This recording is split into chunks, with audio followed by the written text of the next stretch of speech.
নমস্কার বন্ধুরা, আপনাদের প্রিয় চ্যানেল বিবি নিউজ বাংলা চ্যানেলে আপনাদের সবাইকে স্বাগত জানাই। আমি বিশ্বজিৎ। কৃষক বন্ধু প্রকল্পের পরবর্তী কিস্তির টাকা দেওয়া নিয়ে কিন্তু আপডেট চলে এসছে এবং প্রত্যেকটি কৃষকের মোবাইলে কিন্তু নতুন SMS পাঠানো হয়েছে, যেটা কিন্তু কৃষি দপ্তর থেকে পাঠানো হচ্ছে এবং কবে টাকা দেওয়া হবে সেটা নিয়েও কিন্তু বিস্তারিতভাবে সেই SMS-এ কিন্তু লেখা আছে। তো চলুন জেনে নেওয়া যাক কী বলা হয়েছে। তো এখানে দেখতে পাচ্ছেন, এখানে বলা হয়েছে, প্রিয় সাথী, আমার অঙ্গীকার অনুযায়ী কৃষক বন্ধুর নতুন প্রকল্পের আর্থিক সহায়তার পরিমাণ আগের থেকে দ্বিগুণ করে বছরে সর্বাধিক 10,000 টাকা ও সর্বনিম্ন 4,000 টাকা করা হয়েছে, যা আগের মতন দুটি কিস্তিতে টাকা দেওয়া হবে। তো এখানে জানতে পাচ্ছেন যে আপনাদের দুটি কিস্তিতে টাকা দেওয়া হয়, যেটা কিন্তু 10,000 টাকা এবং 4,000 টাকা, মানে 5,000 করে দুবার, 2,000 করে 4,000।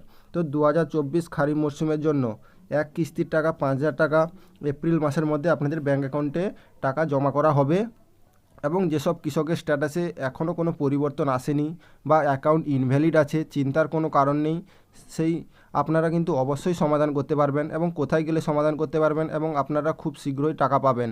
তো এপ্রিল মাসে টাকা দেওয়া হবে, তার জন্য কিন্তু আপনাদের ব্লকে গিয়ে ভোটার কার্ড, আধার কার্ড, জমির পর্চা নিয়ে গিয়ে কিন্তু জমা করতে হবে বলে কিন্তু জানানো হচ্ছে।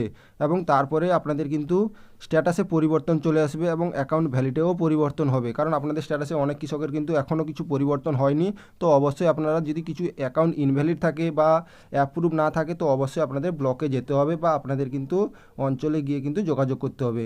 তো তারপরে বলা হয়েছে, দিলে আপনাদের অ্যাকাউন্ট ভ্যালিডে পরিবর্তন হবে এবং আর আপনাদের ব্যাংকে কিন্তু খুব শীঘ্রই টাকা ঢুকে যাবে। তো তারপরে বলা হয়েছে, ভালো থাকবেন, সুস্থ থাকবেন। আপনারা ভালো থাকলে আমরা ভালো থাকবো, কারণ কৃষি আমাদের গর্ব, আমরা আপনাদের গর্ব। শুভেচ্ছা সহ মুখ্যমন্ত্রী মমতা বন্দ্যোপাধ্যায়। তো আশা করি এই ছোট্ট আপডেটটি বুঝতে পারলেন এবং আপনাদের টাকা কিন্তু খুব শীঘ্রই দেওয়া হবে, যেটা কিন্তু এপ্রিল মাসে দেওয়া হবে বলে কিন্তু জানানো হচ্ছে। তো আশা করি এই ছোট্ট আপডেটটি ভালো লাগলো। যদি ভালো লেগে থাকে একটি লাইক করবেন, চ্যানেলটি সাবস্ক্রাইব করে পাশে থাকবেন। জয় হিন্দ, জয় ভারত।